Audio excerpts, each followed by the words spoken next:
Amigos, muy buenas tardes, bienvenidos a Reconquista Network. Hoy viernes 18 de febrero, es viernes y el cuerpo lo sabe, viernes ahora sí, como dicen mis amigos ahí en Telegram reptilianos. En esta ocasión tenemos, como siempre, a una amigaza invitada la vez pasada que nos estuvo deleitando con su presencia, que pues a la gente le encantó, que no es sorpresa para mí, pero hace mucho tiempo ya.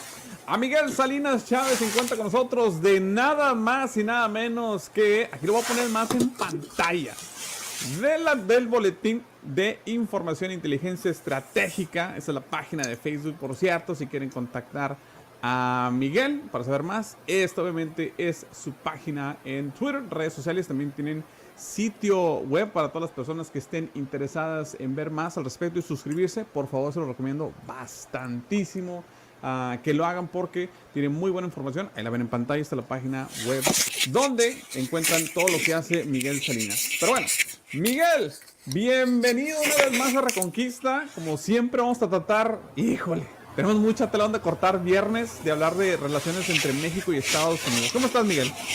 Muy bien, Luis, con el gusto de estar aquí en tu canal, con tu audiencia, que yo sé que cada día crece más y que, bueno, pues vas captando esa atención de mucho del público latino, pero del público norteamericano, que yo creo que también es muy importante para que entiendan esto que está pasando, que nosotros, bueno, pues nos toca verlo y padecerlo, pero que a veces no queda tan claro qué es lo que está realmente sucediendo, ¿no? Entonces yo creo que estás haciendo una labor maravillosa para que la gente pueda entender esta situación.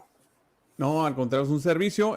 Un saludo, por cierto, a toda la comunidad en México que nos están viendo, pero también obviamente todos los hispanos aquí en los Estados Unidos que nos siguen, en especial en el área de California, muchos seguidores de Reconquista de California y Arizona, en todos los estados aquí del suroeste del país. Miguel, antes de comenzar, ¿cómo va? Danos una actualización del boletín de información, algún programa que tengas esta semana que viene o algo que nos quieras compartir. Bueno, pues estamos, ya sabes, trabajando con tenemos 3 publicaciones o 3 medios a través de los cuales estamos difundiendo nuestros análisis. Uno es una revista que estamos enviando 2 o 3 veces por semana con una compilación de notas de la prensa nacional e internacional de México y de temas que tienen que ver con México, con las situaciones del mundo o temas que tengan relevancia y asuntos de la iglesia.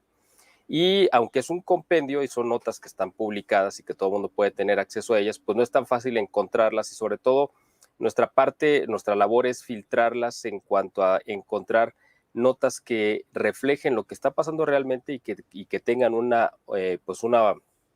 enfoque objetivo de lo que está sucediendo. Eso es lo que cuesta más trabajo. Entonces estamos haciendo este servicio de información estratégica.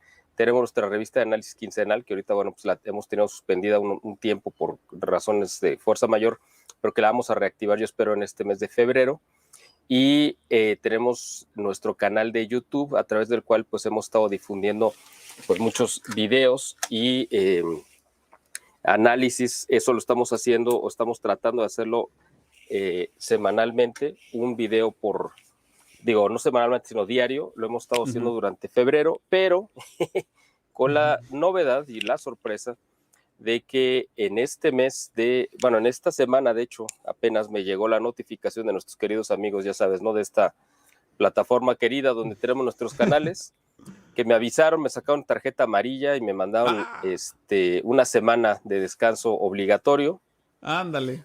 Pero fíjate, por un tema de lo que quizá vamos a tocar aquí de pasadita, pero hay que tenerle cuidado porque ya sabes cómo son estos amigos, yo tuve una entrevista con un medio de un estado mexicano que se llama Michoacán hace tiempo, ni siquiera me acuerdo de cuándo fue, y hablamos sobre la situación irregular de las elecciones, ya sabes, ¿no? Ya en un país que está entre Canadá y México, pero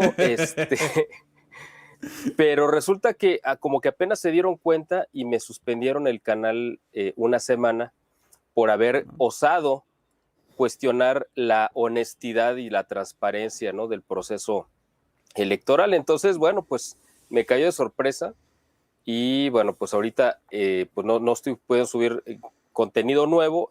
Tenemos un canal alterno, pero bueno, no tenemos un puñado de suscriptores nada más realmente. Entonces, esperemos poder ampliar esa base de gente que está suscrita para que pueda tener acceso a este material. Y ya cuando, vamos a seguirlos produciendo y todo, pero cuando ya tenga otra vez la libertad de subir contenido a mi canal, pues les voy a subir de golpe pues todo lo que se fue acumulando en estos días, ¿no? Sí, pues bueno, vamos a estar, por cierto, orando para que esto ya pase lo más pronto posible y obviamente que deje de haber censura en este medio alternativo. Miguel, pues vamos a empezar, por cierto, con muchos temas. Hay bastante. Esta semana, por algún motivo, el embajador Ken Salazar estuvo muy activo en la frontera con Estados Unidos, los estados fronterizos del norte. Anduvo por todos lados, pero en especial anduvo en Chihuahua, anduvo en Coahuila, anduvo en Tamaulipas, etcétera, etcétera. De hecho, aquí tengo una de las capturas, si no tengo. Ahí está. Por ejemplo, esta es una de varias, porque estuvo publicando en Twitter, en inglés y en español, sobre diversos temas, enfocándose sobre todo a la cuestión de seguridad nacional y la migración. Miguel, ¿cómo lo recibieron esto en México? ¿Cómo lo están manejando? Porque aquí en Estados Unidos estamos viendo con cierta preocupación lo que está sucediendo allá en la frontera. Bueno, ahorita la verdad es que el foco mediático esta semana en particular se ha centrado, sí, con un poco con la relación con Estados Unidos, pero principalmente pues, con los escándalos internos que tiene López Obrador. Yo te puedo decir que yo creo que fuera de la frontera y de los estados que estuvieron directamente involucrados en esta gira, pues realmente pasó desapercibido por la prensa. O sea, ha de haber sido una nota marginal la que informó que pues anduvo de gira el embajador. La realidad es que la atención mediática se centró en pues todo el escándalo que tiene que ver con el hijo de López Obrador y estas propiedades que le aparecieron o que ha usado allá, pues debe ser vecino tuyo, porque dicen que vive en un barrio muy lujoso ahí de Houston. Bueno, tú no vives en Houston, pero, pero por ahí yo creo que te asomas ahí a tu balcón de 40 metros de largo y a lo mejor por ahí lo ves. Entonces, yo creo que eso es lo que realmente ha captado la atención mediática, y yo creo que esta ha sido la peor semana del gobierno de López Obrador. Entonces, el embajador Ken Salazar ha sido una pieza importante porque López Obrador le dio un llegue, o sea, lo criticó de manera tangencial en una de sus ruedas de prensa matutinas que tiene todos los días, porque dijo que él sabía, o él creía, dijo López Obrador, que había gente en la embajada de Estados Unidos que creía que sí respetaba, dijo, debe de haber algunos que sí respetan la soberanía de México, como diciendo, la mayoría no, pero algunos sí, porque, bueno, pues todo este escándalo, López Obrador ha hecho, y lo dijo en una de las conferencias mañaneras, que venía la información pues filtrada de parte del gobierno de Estados Unidos. De eso vamos a hablar más adelante, pero era nada más como para puntualizar. Hay una situación, yo creo que de parte de Estados Unidos de mucho nerviosismo de cómo está la situación en México. Se está desbordando la violencia, los cárteles del narcotráfico tienen tomadas estas regiones prácticamente que visitó el embajador, y yo creo que él fue como a comprobar o a ver en qué estado realmente se encontraba el gobierno respecto al narcotráfico, es decir, hasta dónde termina uno y dónde empieza el otro, porque en algunas partes del país pareciera que son la misma cosa, los cárteles de narcotráfico junto con el gobierno, y eso lo vimos de manera muy palpable en las elecciones que tuvimos el pasado 8 de junio del 2021, donde se renovaron, bueno, la Cámara de Diputados, la federal, pero además algunos gobiernos estatales, y salieron los cárteles. Yo creo que eso no lo sabe el público, o no sé si lo sepa de Estados Unidos, la audiencia que tú tienes allá, que salieron los representantes, gente, ¿no?, del crimen organizado, armados, a tomar las casetas de votación, y a la gente que estaba formada, decir, no, ya váyanse a su casa porque aquí ya ganó Morena, y fueron a hacer una campaña abierta y directa en favor de los candidatos de Morena. O sea, yo que recuerde, nunca me había tocado ver algo así tan cínico, tan descarado, tan abierto, sabiendo que tienen toda la protección y que además están co-gobernando, es decir, haciendo un gobierno de 2 manos o de 4 manos con el gobierno con López Obrador y su partido.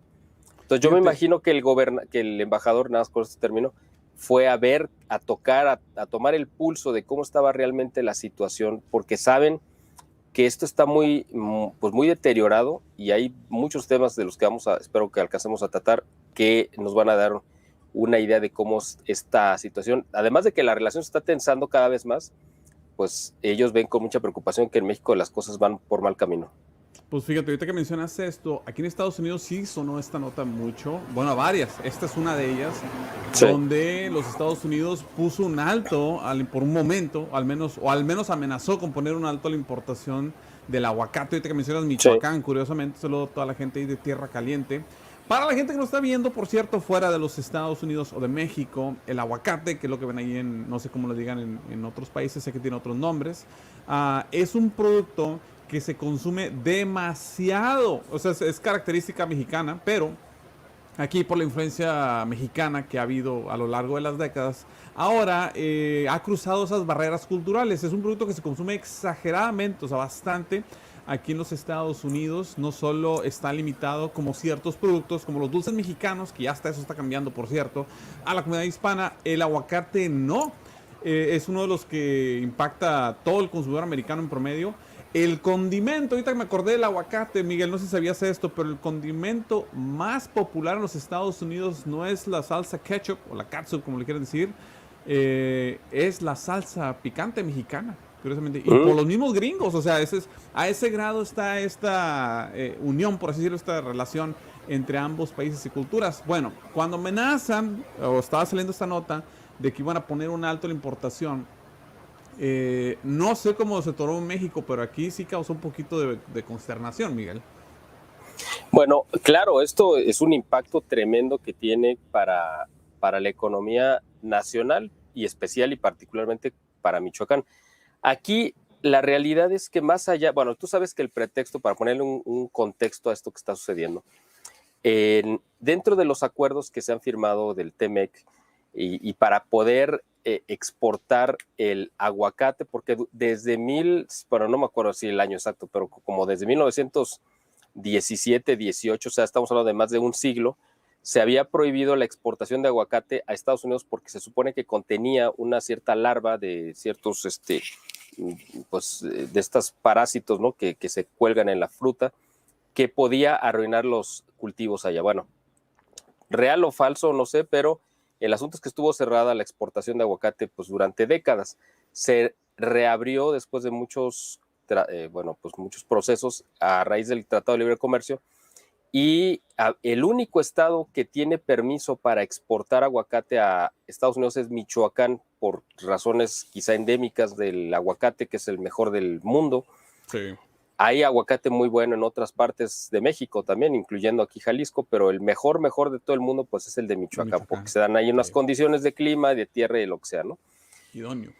Así es, pero el asunto es que dentro de los convenios, de lo que está firmado en el TEMEC es que tiene que haber inspectores del Departamento de Comercio, imagino, de Agricultura de Estados Unidos en Michoacán y además, aunque parezca exagerado, bueno, ya sabemos que sí son los americanos, pesan aguacate por aguacate, lo tienen que pesar y además cerciorarse, lo tienen que tocar y ver físicamente para que venga bien y que sea algo perfecto.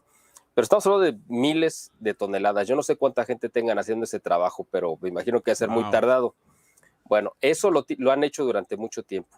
El asunto aquí fue que uno de esos inspectores recibió amenazas pues, de muerte probablemente, porque parece, eso es cuando menos lo que se ha filtrado a la prensa, que aguacate que provenía de un estado del sur de México, que es Puebla, que está colindante prácticamente con la Ciudad de México, habían enviado aguacate y lo quisieron hacer pasar por aguacate michoacano. No sé cómo fue que se dieron cuenta que no era de ahí. Eso, los detalles no los tengo precisos, pero el asunto es que este inspector, si es que existió, porque yo no sé si realmente fue un pretexto, les detuvo este cargamento y recibió amenazas, porque además el problema que tenemos también, mi querido Luis, y que tuvo que ver con el alza indiscriminada del precio del limón, que no sé si supiste que este año se dispararon los precios del limón en México, no sé si en todo el mundo, pero cuando menos aquí en México sí.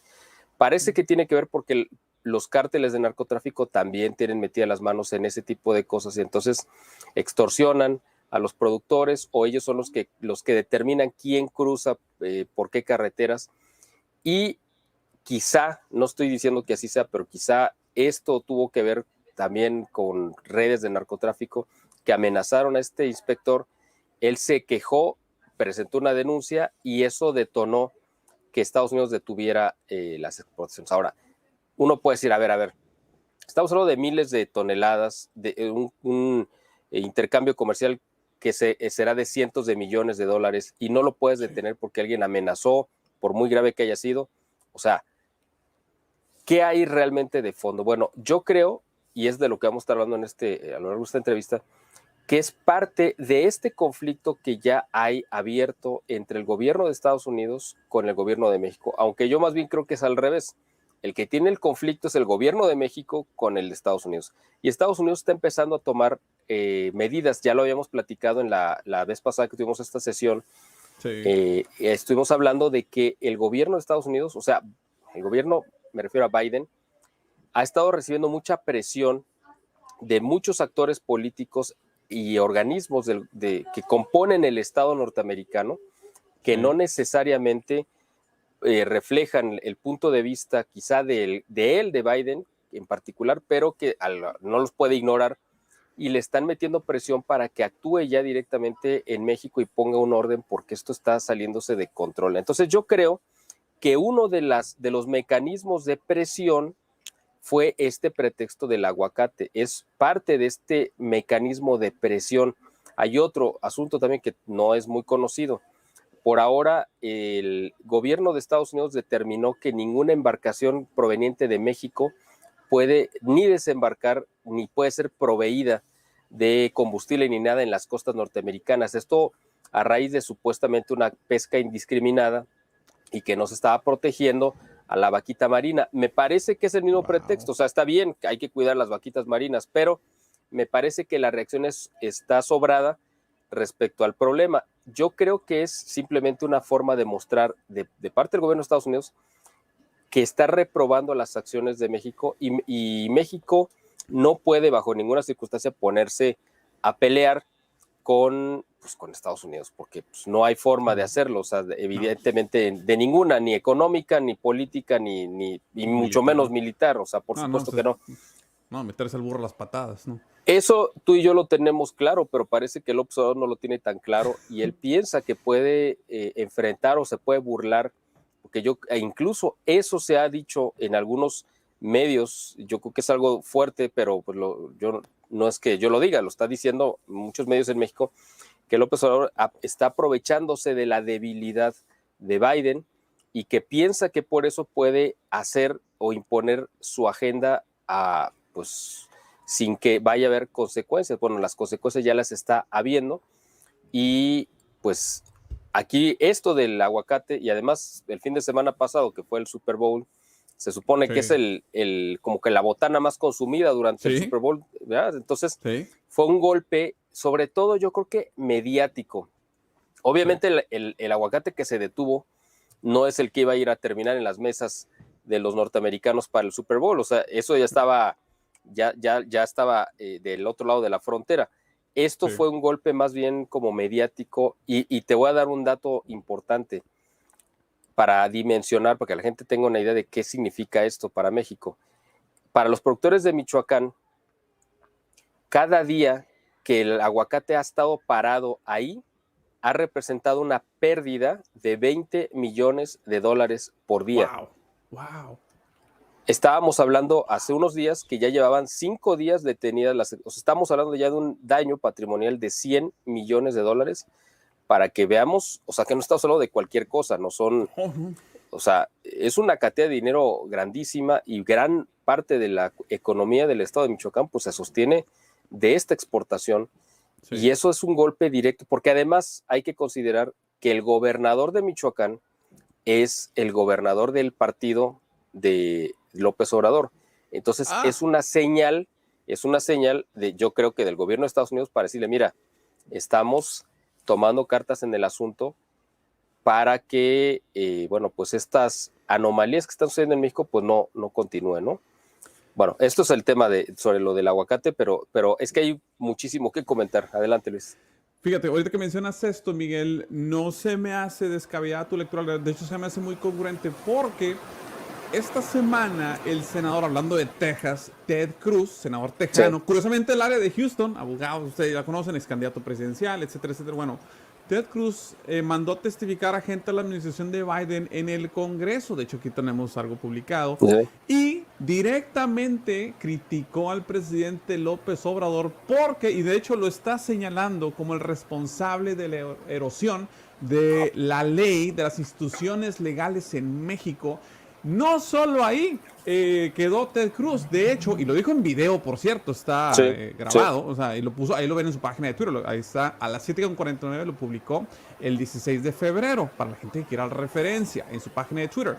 No solo eso, llamó al presidente López Obrador por la crítica, lo criticó por lo de Carlos Loret de Mola, que lo mencionaste al principio, y te vamos a hablar un poquito más de eso si quieres, pero también dijo que su aparente complicidad del presidente con los grupos del crimen organizado se están convirtiendo en una amenaza para la seguridad nacional de los Estados Unidos. Estas ya son palabras mayores de un senador, por cierto, que tiene mucha jerarquía en este país, ya para que haya llegado a oídos de él, por así decirlo, en un congreso testificando, y llamó a la administración de Biden, él, el senador, le dijo: ¿qué está haciendo esta administración para tomar cartas en el asunto? De eso trató todo este embrollo, por así decirlo.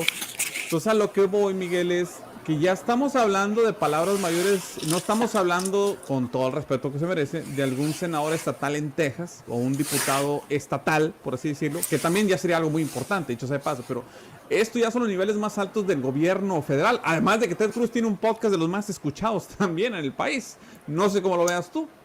Bueno, esa sí fue una noticia, esa sí, que le dio la vuelta a todos los medios en México. O sea, aquí sí se vio en todos los medios que sí tuvo un impacto tremendo de que un senador tan reconocido y además sí, con ascendencia mexicana, si no mal recuerdo. Y hay un estado que es como Texas, con todo el respeto, para Wyoming, ¿va? O sea. No, pero además porque aquí en México, pues sí es reconocido, es una figura de primer nivel en la política norteamericana, y que haya hablado con esa claridad, pues la verdad es que sí llamó la atención y sí se ha reproducido en muchos medios, yo lo he visto en canales de televisión, de radio, en estaciones de radio y en programas de análisis, precisamente porque hizo un llamado muy fuerte a que haya una acción directa del gobierno de Biden, precisamente porque está viendo, y fíjate cómo habla sobre que México, que el gobierno de López Obrador estaba poniendo en peligro, y él menciona que ya hay una como... usó un término que no lo recuerdo ahorita exactamente, como una ebullición social, pero prácticamente hablando de que había ya casi hasta revueltas sociales en México. Y si de por sí esta semana para López Obrador, y qué bueno que escogiste pues hoy para poder hacer, porque te digo que esta va a ser una semana que va a trascender, yo creo que a la historia, porque ha sido la peor que ha tenido el gobierno de López Obrador en cuanto a la cantidad de problemas que se le juntaron, uno de ellos precisamente esta declaración, pero que apuntó muy, muy correctamente a este clima de descomposición social que se está dando en México, y que el culpable y responsable es López Obrador, y que el senador Ted Cruz esté exigiendo una acción definitiva, una acción contundente de parte del gobierno de Estados Unidos, que yo creo, y ahorita lo vamos a ir mencionando, que ya ha estado tomando medidas. Una de ellas pues es esta del aguacate, otra es la de los pesqueros que no pueden habituallarse, no pueden tomar combustible ni dejar cargamento en las costas de Estados Unidos, pero ha habido otros y van a venir más, por supuesto, ¿no? ¿Qué pasó? Ahora sí, háblanos un poquito de esta nota. Quiero que nos expandas porque aquí en Estados Unidos no ha sonado mucho, apenas está empezando a salir. ¿Qué pasó con esto, con la casa y el escándalo? ¿Cómo respondió el presidente? Porque en Estados Unidos también ya le están echando los ojos a esto. Bueno, este es el escándalo pues más grave que yo creo que ha enfrentado López Obrador en toda su historia política, que es muy larga, porque le atañe directamente a su hijo mayor. Él tiene 4 hijos, cuando menos reconocidos, pero a su hijo mayor, pues sí, porque quién sabe, pero el hijo mayor resulta que se casa con una chica que, pues muy atractiva, muy guapa, no sé si, no, es que otros hijos se había casado con una modelo, pero no fue él. Bueno, esta chica me parece que es tejana de nacimiento. Pertenece a una familia que ha estado siempre involucrada en el negocio del petróleo. Ellos se han encargado de hacer parte de las gestiones para conseguir contratos y hacer como esta intermediación o broker con gobiernos y empresas petroleras en el área de Texas. Pues resulta otro que Hunter Biden. Ándale, bueno, a raíz de que gana la presidencia López Obrador, pues supuestamente la historia oficial es que coinciden en una reunión, en una cena, el hijo de López Obrador con esta chica, y yo creo que ella sabía a lo que iba y sabía quién iba a estar y supo muy bien, pues, encantarle los ojos al hijo de López Obrador, que además, pues, es como Brad Pitt, es como una mezcla entre Brad Pitt y Mel Gibson, así es casi como un dios griego, ¿no? Así es como, yo creo que el modelo ideal de cualquier mujer. Entonces, sobre todo millonaria y soltera, ¿verdad? No, sí, se nota, ¿no? Entonces, galanazo. este bodoque, como le dicen aquí, resulta que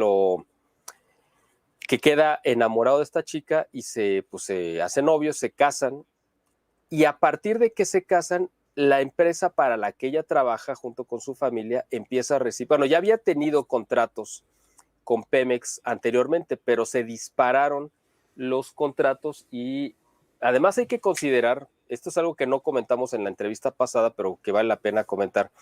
Pemex es una de las petroleras pues, más grandes del mundo, o era, pero es la empresa más endeudada del mundo. Es una empresa que está en quiebra ya desde hace mucho tiempo y que la han mantenido con vida artificial, y además es un capricho y una obsesión de López Obrador.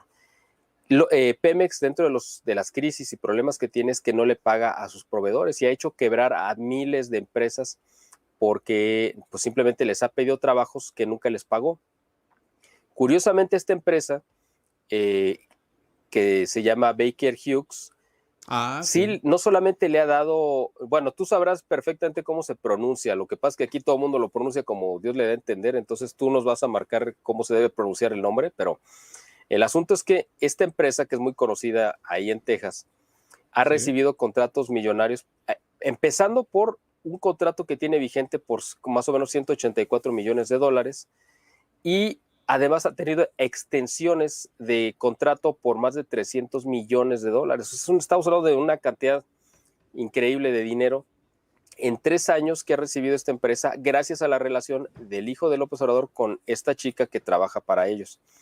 Y como parte de las concesiones o de los convenios que parece que firmaron, es que el que fue el presidente de la compañía, de apellido, bueno, no me acuerdo cómo se llamaba este hombre, les presta una casa que era de él, que está ahí en Texas, en Houston, en esta área residencial, que tiene una alberca de 24 metros de largo, así en la entrada. Wow. Así que si tú entras a la casa y no te fijas bien, pues acabas con el carro adentro de la alberca, ¿no? Sí. Porque es lo que te recibe.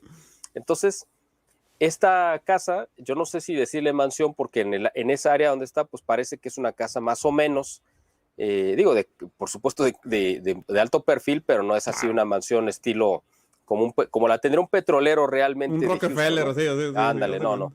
Es una casa que se supone que está valuada en $1 millón, que bueno, pues no es cualquier cosa, por supuesto, ¿no? A lo mejor para el estándar de esa zona, pues es algo muy normal, pero al final de cuentas a lo que voy es que una de las banderas con las que siempre navegó López Obrador a lo largo de toda su historia política es el de la austeridad, y que él era un hombre que no le interesaba el dinero y que vivía de una manera muy austera, muy sencilla, y que así había educado a sus hijos. Haz de cuenta, igualito, el que andaba en su bolchito, ¿no? En su Volkswagen. Claro, porque ya había hecho todo el negocio traficando pues marihuana, ¿no? Entonces, ¿verdad? Bueno, pero es tema aparte. El asunto es que López Obrador siempre fue su bandera el de la austeridad, y así era, y de hecho metió al gobierno en un programa que se llama Austeridad Republicana, que es el pretexto para recortar recursos a todas las instituciones y organismos, porque obviamente como ellos son incapaces de producir riqueza, tienen que recortar de lo que ya estaba generado y de ahí por repartirlo para sus programas y proyectos electorales. Entonces, con ese pretexto de la austeridad republicana, pues todo el mundo, y él ha hecho una defensa de que todo el mundo tiene que vivir en la pobreza, ¿no? Y en la completa casi indigencia. Entonces de repente brinca el asunto de que su hijo, que además no es el primer caso, ya se le había venido reportando desde hace 3 años que se estaba dando una vida de jeque árabe porque le habían tomado fotos en resorts en Europa, viajando en aviones privados, o sea, llevando una vida total y absolutamente opuesta a lo que dice su papá. ¿Ramón? José Ramón, así es. Y este fue como la gota que derramó el vaso porque de repente lo captan viviendo en esta casa en Houston y cuando ellos se dan cuenta, él y su esposa, Caroline Adams, que ya fueron ubicados por la prensa, entonces deciden mudarse de casa a otra que esa sí es de ellos y que la mandaron construir y la levantaron en tiempo récord, fue en 2 o 3 meses que levantaron otra casa que aunque no es de $1 millón, pero vale como $800,000, o sea, no está tan lejana, ¿no? O sea, más o menos también está del perfil. Pero además canal, así es, ¿no? Además esa casa, pues sí la pagaron ellos. Entonces, eso es un escándalo porque cuando le muestran este reportaje que lo hizo Carlos Loret de Mola a través de un medio que se llama Latinus hace 3 semanas, López Obrador se quedó pues de una pieza porque no supo cómo responder y yo creo que ni siquiera se lo esperaba. Quedó tan evidenciado que eso provocó un ataque de ira de parte de López Obrador que ha estado incontenible durante 3 semanas, a tal punto que en aras de cambiar el foco de la atención mediática de este tema, se inventó el asunto de pausar las relaciones con España. Es decir, ¡ándale! Fue simplemente un pretexto con la idea de que todo el mundo se pusiera a hablar de eso en lugar de que volvieran la vista a este asunto escandaloso. Imagínate a qué grado de locura para la gente que nos está viendo en Estados Unidos y que no tenga una idea realmente de cómo está este hombre de la cabeza, pues la materia gris, la única materia gris que él tiene en la cabeza, pues es esa que le alcanzan a ver, que es la del cabello, ¿no? Porque no tiene otra. Entonces, él actúa en base a impulsos totalmente primitivos, sin medir las consecuencias de sus actos ni de sus palabras, y por eso se ha metido en un problema todavía mayor respecto a este escándalo.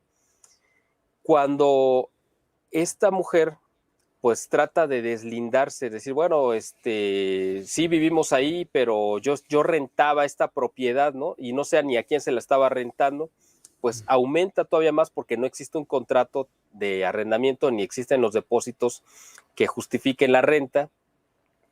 Y entonces empiezan a meterse cada vez en más y más problemas, porque durante 15 días el hijo de López Obrador pues no contestó nada y se le ocurrió responder el domingo pasado, en el momento que todo el mundo estaba enfrascado viendo el Super Bowl. Él manda una carta de 8 renglones, se tardó 15 días en redactar 8 renglones, ¿no? Para que más o menos vean a qué velocidad le funcionan las neuronas. Y en esa carta aumentó más el problema en el que ya estaban metidos, porque él dice que él se ha dedicado a ejercer la abogacía. Para empezar, nadie sabía que era abogado, pero bueno, pues él dice que es abogado. Bueno, quién sabe de dónde consiguió el título. Está bien. Pero bueno, el asunto es que bueno, a lo mejor es de la Universidad de Santo Domingo. Yo creo que mucha gente no sabe cuál es esa universidad, y seguramente tú tampoco, porque bueno, eso es algo muy local de la Ciudad de México. La Universidad de Santo Domingo es un pasaje que existe en el centro de México, exactamente en el mero centro. Enfrente son unos portales que ven hacia lo que fue el Palacio de la Inquisición y que ahora es la Secretaría de Educación Pública. Y es muy conocido desde hace mucho porque ahí se falsifica todo tipo de documentos, lo que necesites. Si quieres un título de doctor en astrofísica, pues ahí lo puedes conseguir. Pues sí, no, o sea, es en serio, ¿no? Si necesitas un título de... bueno. Entonces, cuando alguien necesita un título, pues dices, bueno, ¿de dónde eres? No, pues soy de la Universidad de Santo Domingo, porque así se llaman esos portales, ¿no? Los portales de Santo Domingo. Seguramente de ahí obtuvo el título, ¿no? Bueno, entonces el asunto es que él dice que es abogado y que fue a ejercer la abogacía a Texas, dándole asesoría a una empresa inmobiliaria que desarrolla complejos turísticos de lujo.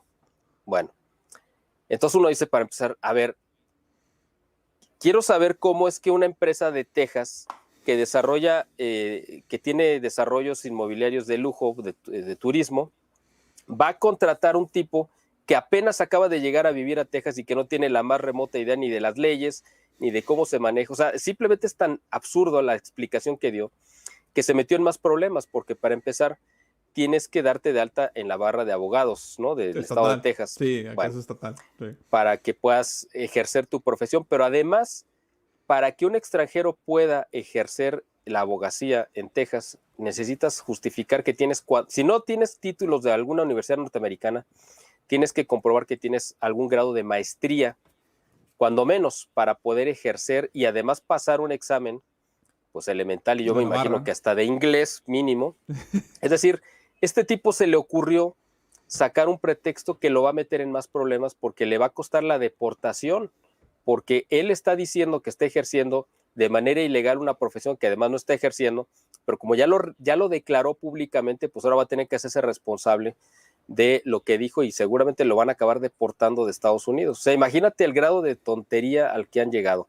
Bueno, pero resulta que esta empresa, porque además hay una empresa que dice, sí, aquí lo tenemos contratado. Bueno, crearon un sitio web para justificar. ¿Y sabes cuándo lo crearon ese sitio web de esta empresa? No, pues ya, ¿qué sé? ¿Hace un año?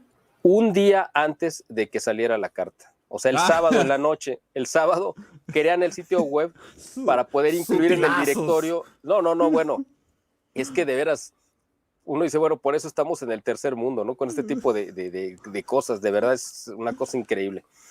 Entonces, resulta que esta empresa es de los hijos de uno de los asesores más cercanos de López Obrador, que tiene contratos vigentes en México. Entonces, aquí hay un problema de conflicto de intereses, no solamente en la parte de la empresa de Texas, sino ahora por tratar de justificar eso, se meten en otro embrollo en México, porque aquí sí está comprobado que hay un gravísimo conflicto de interés.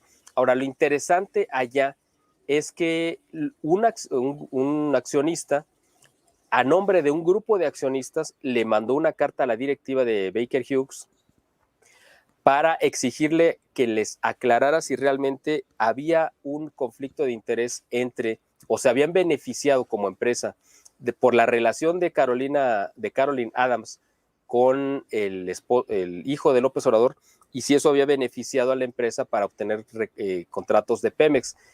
Como esto es así, y esto obviamente va a ser así, y el gobierno de Estados Unidos lo va a investigar, porque ahí sí hay un acto ilegal, ¿no? Que es muy penado. Entonces ya se metieron en un problema que les va a causar un gran dolor de cabeza. Ahora, este asunto precisamente, y es también parte de lo que necesitamos comentar en esta ocasión, esta información, mucha de ella, que, bueno, oficialmente quien la obtuvo es una investigación que realiza un grupo que se llama Mexicanos contra la Corrupción y la Impunidad, que es una ONG dedicada precisamente a buscar y a rastrear actos ilegales del gobierno, y no es actual, sino lo han venido haciendo desde, me parece que desde el gobierno de Fox, Calderón, Peña Nieto, y les han dado unas exhibidas buenísimas.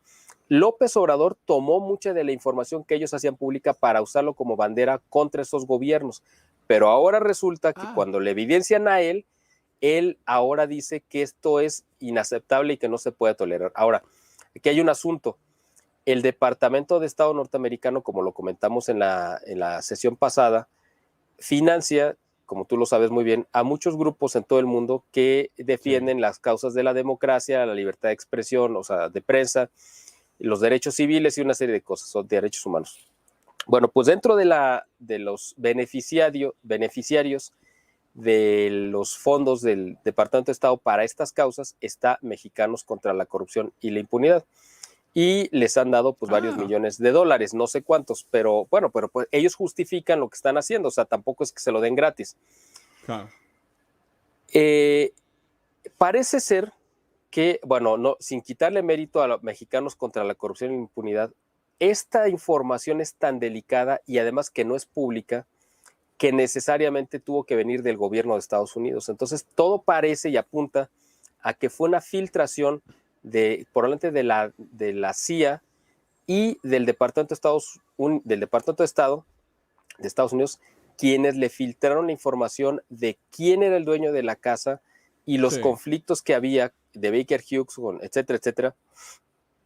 Ellos amplían o lo convierten en una investigación periodística y hacen el trabajo de campo de ir y tomarle fotos a la casa, etcétera.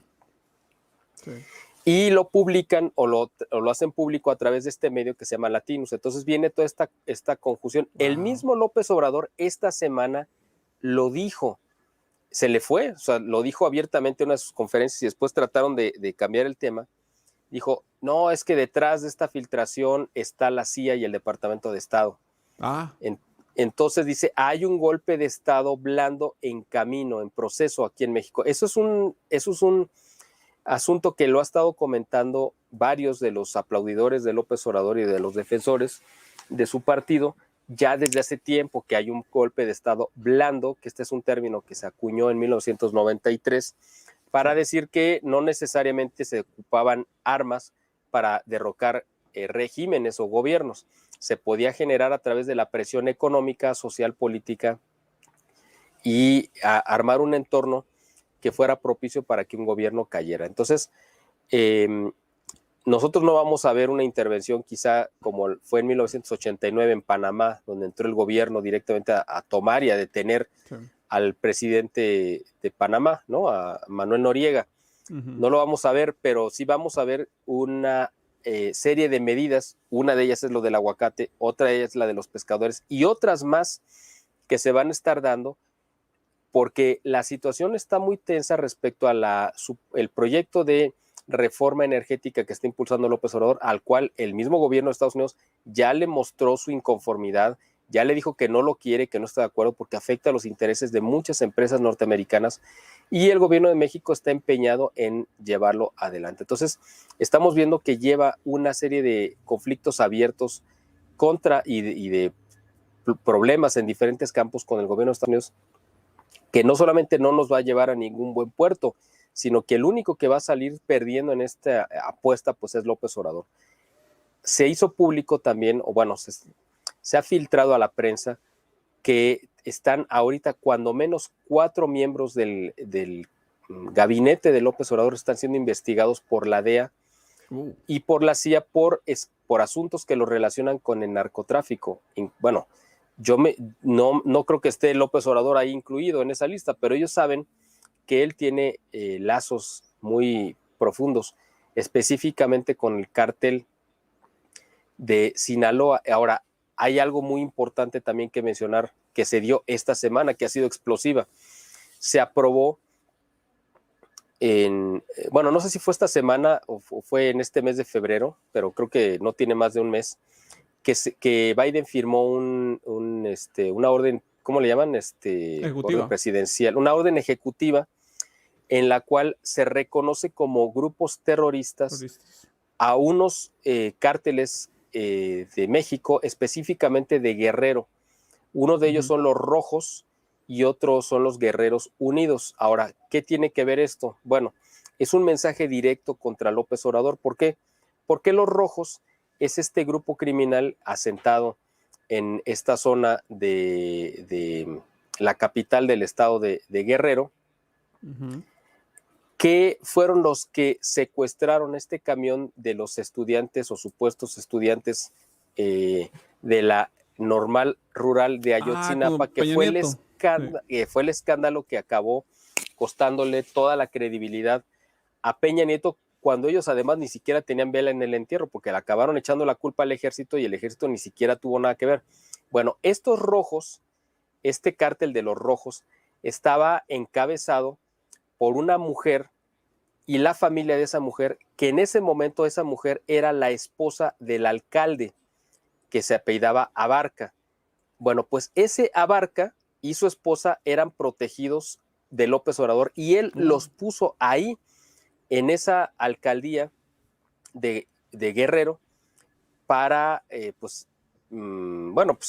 los impuso como candidatos en el proceso interno por ahí del 2015 y después ellos eran la cabeza de este grupo de narcotraficantes que se pelearon con este otro grupo que son los Guerreros Unidos, y el gobierno de Estados Unidos, al declararlos a ambos grupos terroristas, le está mandando un mensaje directo a López Obrador diciéndole, mira, estos que fueron o que son, porque quizá todavía lo sean, tus aliados y tus protegidos, vamos detrás de ellos. Es decir, le están cerrando el cerco en torno a López Obrador, yo creo que para terminar declarándolo, quizá en algún momento dado, si se ocupa, declararlo pues terrorista a él, o que apoya a grupos terroristas por sus ligas y sus lazos con los cárteles de narcotráfico. Entonces, yo no sé dónde vaya a terminar esto, pero no creo que López Obrador la vaya a acabar librando bien, ni siquiera estoy seguro si va a terminar su sexenio, porque se está metiendo en tantos problemas al mismo tiempo, que además, precisamente a raíz de esta declaración, o de que se hizo público esta investigación de parte de Latinos, él se lanza directamente contra este periodista llamado Carlos Loret de Mola, que trabajó durante 20 años en Televisa y se convirtió en uno de los periodistas más influyentes, y que además pues siempre fue un opositor declarado de López Obrador, y ahora pues con mucho más razón lo es.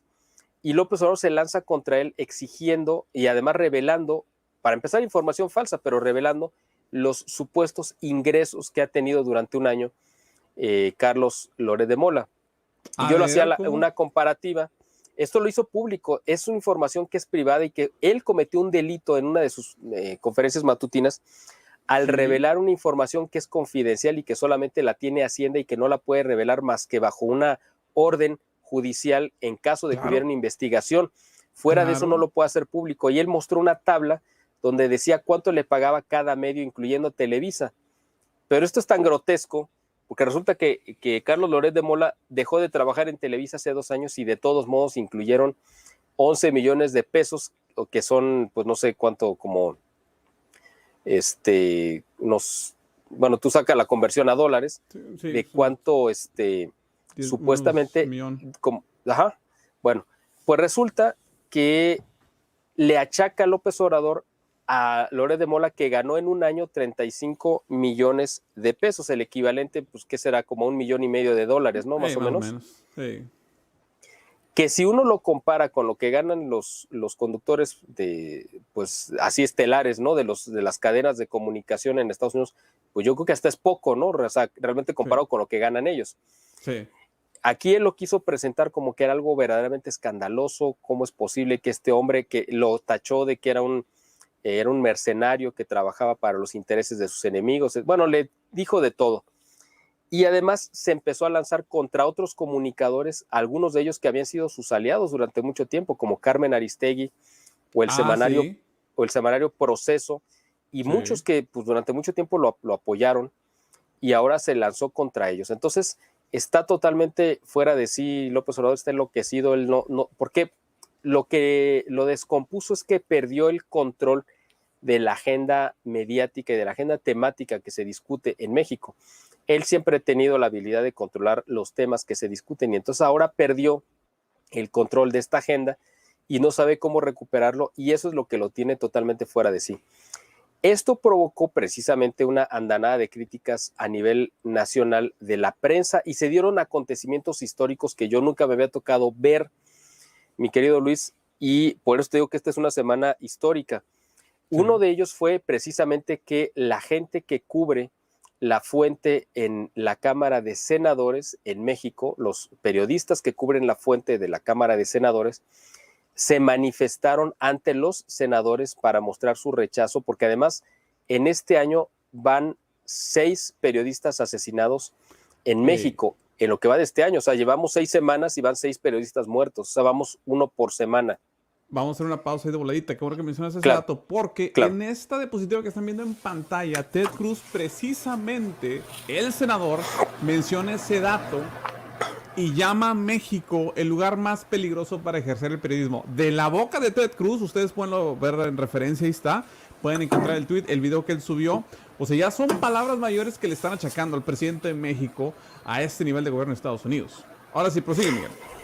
Se supone que México es, junto con Afganistán, los países más peligrosos del mundo para ejercer el periodismo. Pues estamos hablando de, bueno, pues ya sabemos que fue Afganistán, un país que quedó devastado por la guerra, está tomado por los grupos terroristas y que trafican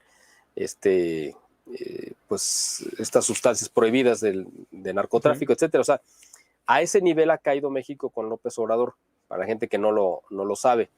Y él, al lanzarse de esta manera tan brutal, y además que hubo una manifestación de parte de los gobernadores de López Obrador, que están en el partido Morena, para respaldarlo, y los senadores, fíjate lo que hicieron los senadores de Morena, declararon que López Obrador es la encarnación, esto te va a parecer así de risa, pero está publicado, porque además está en video, por si alguien lo duda, que así lo dijeron, es la encarnación del Estado, es la encarnación de la patria y es la encarnación del pueblo. Eso dijeron los senadores de Morena, o sea, de verdad, es en serio. No, es un culto de personalidad ya, o sea, no. Cuando esto lo escuchó la prensa, los medios de prensa ahí, entonces, ¿sabes lo que hicieron que me pareció increíble? Inmediatamente apagaron sus cámaras e hicieron un cerco en torno a los senadores, pero volteando sus cámaras y dándoles la espalda a los senadores. Dijeron, a partir de este momento nosotros nos retiramos, no nos interesa cubrir esto que están diciendo, les manifestamos nuestro completo reprobación a la actitud del presidente y a lo que ustedes están haciendo, y se fueron. Esto se repitió en 2 ocasiones más. En la Cámara de Diputados hicieron exactamente lo mismo, una manifestación donde le dieron la espalda a los diputados de Morena y hicieron una manifestación los medios, pero digo que la más importante, o las 3 son importantes, fue la que hicieron los mismos periodistas que cubren La Fuente, pero de la mañanera de López Obrador. O sea, delante de él, los periodistas dijeron, hoy estamos en huelga, no le vamos a hacer ninguna pregunta, estamos manifestando nuestro rechazo a su actitud y a la de su partido, y no podemos tolerar esta actitud de que se esté asesinando a periodistas, y le dieron también la espalda y pues se retiraron, ¿no? Entonces, esto es algo que se está viendo, y además lo hicieron apenas ayer, la otra vez, en Tijuana, Baja California, que fue de gira López Obrador. Lo recibieron, para empezar y disculpa que diga esta palabra aquí en tu programa, pero lo recibieron a mentadas ahí en el aeropuerto, y se tuvo que ir de emergencia, a refugiar a la zona militar, y cuando salió de ahí, otra vez lo volvieron a increpar, golpearon su camioneta, y en la rueda de prensa que tuvo ahí dentro de las instalaciones de la zona militar, es donde los mismos periodistas le volvieron a manifestar su repudio y su rechazo a su actitud beligerante contra el gremio. Y bueno, la verdad es que se le ha salido completamente de control el asunto, y el hecho de que Ted Cruz tomara mira, estamos hablando de que Estados Unidos tiene un pie metido en Ucrania para provocar una guerra que ni Rusia ni Ucrania quieren, y hay un sinfín de temas y asuntos, me imagino, más importantes que tratar, como para que el senador Ted Cruz utilice su peso y su influencia para decir, ahorita uno de los problemas más graves que tenemos como gobierno en Estados Unidos y de interés nacional es lo que está pasando en México. Pues imagínate para qué nivel de gravedad están viendo las cosas, o él cuando menos, que dice, esto no podemos dejar que continúe porque va a acabar diluyendo la sociedad en México, y eso va a acabar provocándonos un problema gravísimo, más de lo que ya tenemos, o uno más acá en Estados Unidos, ¿no? Yo no sé realmente, y fíjate, hay un dato muy interesante que también, si me permites, Luis, quisiera comentarte, porque uno dice, bueno, ¿por qué esta beligerancia que tiene ahora López Obrador contra los demócratas, cuando se supone que eran sus aliados, ¿no? Ideológicamente e históricamente, tú lo sabes, ya lo hemos comentado, en el 2006, cuando López Obrador argumentó que, cuando perdió la elección ante Felipe Calderón, y él argumentó que le hicieron un fraude electoral, él le pidió, fíjate, esto es un dato muy interesante, a el Partido Demócrata que se manifestara en apoyo a él y para desconocer los resultados. Pero fíjate la locura de López Obrador. O sea, le pidió a los demócratas que ellos como partido desconocían el resultado de la elección en México. Y obviamente el Partido Demócrata, que pues ya sabemos que hay muchos radicales y locos, pero no al extremo de tomar esta causa perdida. Y ellos pues dijeron, bueno, aquí el asunto es que no podemos romper con el que va a ser el siguiente gobierno porque va a ser un problema muy grave. Entonces lo mandaron por un tubo y bueno, o sea, no le hicieron caso. Y esto fue una afrenta que López Obrador nunca les perdonó al Partido Demócrata y lo acaba de sacar ahora apenas en esta semana con esta guerra mediática que ha tenido enfrente y les volvió a decir, no, pues ya ven cómo reaccionaron cuando fue cuando fue el fraude electoral del 2006 y ellos no hicieron nada. O sea, hay un asunto que obviamente ya debería haber sido superado, pero para López Obrador ese tipo de afrentas no se olvidan y las tiene ahí de manera permanente. Entonces, para él es un asunto personal el agravio que él sintió de parte de los demócratas o la falta de respaldo y que ahora se las quiere, pues lo quiere mostrar de una manera muy hostil o se quiere mostrar de manera muy hostil y además aprovechando la debilidad que tiene y evidente además de Biden y quiere o intenta pues, pasar por encima de él, pero lo que no sabe es que hay un aparato institucional o hay instituciones en Estados Unidos que funcionan aún cuando el presidente no estuviera en capacidad de cumplir con sus funciones. Claro. Pero las instituciones sí cumplen con sus funciones y no le van a pasar este tipo de cosas a López Obrador. Entonces, esta semana de verdad ha sido la peor que ha tenido yo creo que en toda su vida.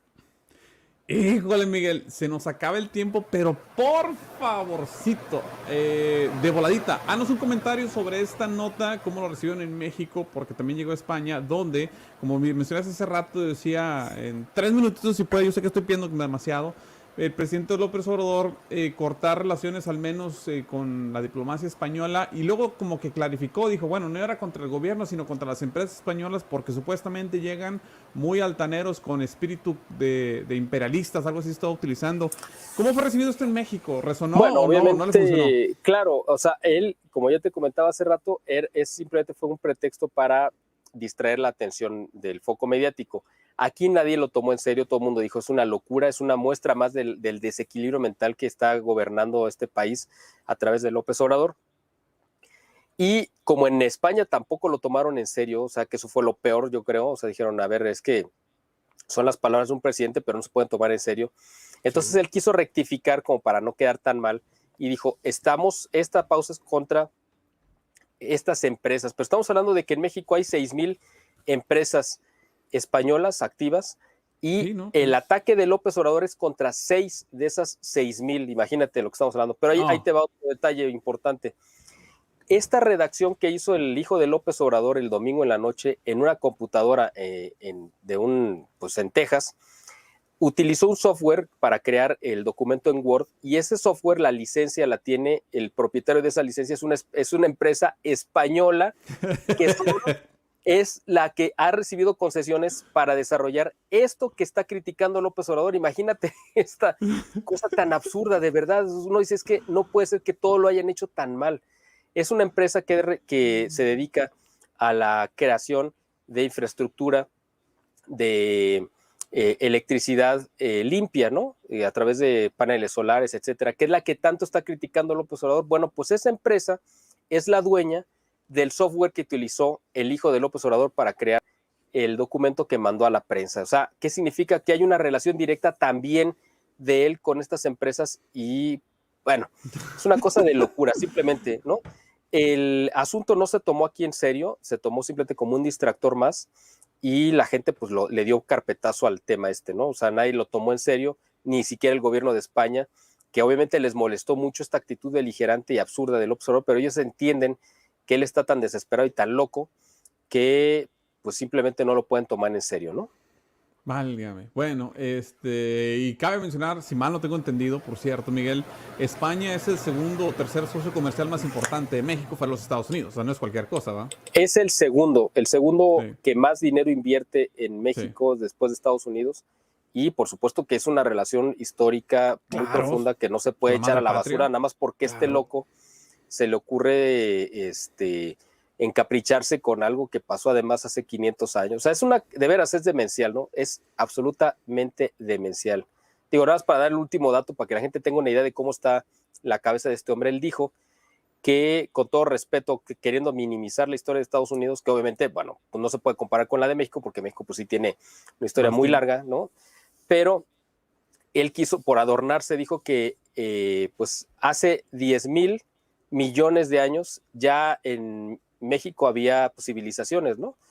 Entonces uno dice, oye, espérame, pues es que la Tierra tiene 4,500 millones de años, ¿cómo que hace 10,000 millones ni siquiera se había formado el sistema solar? Y lo dijo en serio en una conferencia y no corrigió. O sea, ¿qué cifra quiso dar? Pues yo no sé, ¿no? Pero para que la gente tenga una idea de la locura en la que está este hombre, que puede decir cualquier cantidad de disparates y pues no hay quien lo corrija, ¿no? Válgame. Bueno, Miguel, si quieren saber, por cierto, más de ti, ¿dónde te pueden contactar? ¿Ahí en el Twitter o en Facebook? En el Twitter, ajá. Y yo, el mío personal es @MiguelSalinasCH. Ahí si gustan buscarme. O pueden entrar a la página www.biie.org. Ahí pueden encontrar también pues toda esta información que hemos estado comentando aquí con Luis. Y bueno, pues para profundizar en ese y otros muchos temas que hemos abordado a lo largo ya de 8 años y medio que hemos estado realizando esta labor periodística. Sí, por favor apoyen, suscríbanse a las redes sociales de Miguel, compartan el contenido.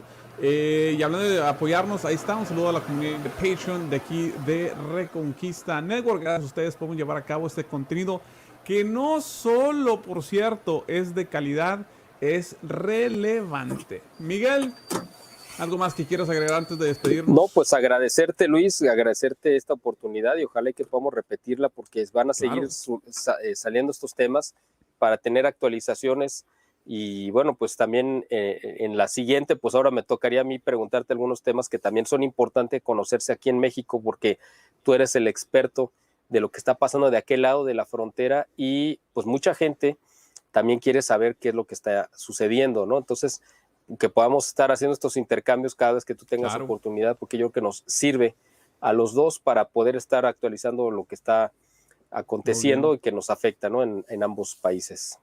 Del otro lado de la frontera. En efecto, y claro, si cuenta conmigo, ahí vamos a estar también en tu canal y como siempre, aquí tiene la invitación. Cuando gustes, ya saben, te han pedido bastante, Miguel, entonces obviamente. Qué bueno, muchas gracias. Excelente. Vamos a tenerlo aquí más seguido en cuanto a los horarios lo dispongan. A nombre de Miguel Salinas, ya saben, suscríbanse al Boletín de Información e Inteligencia Estratégica. Se despide un servidor, Luis Medina, como siempre, diciéndoles lo más importante de todo esto es que viva Cristo Rey.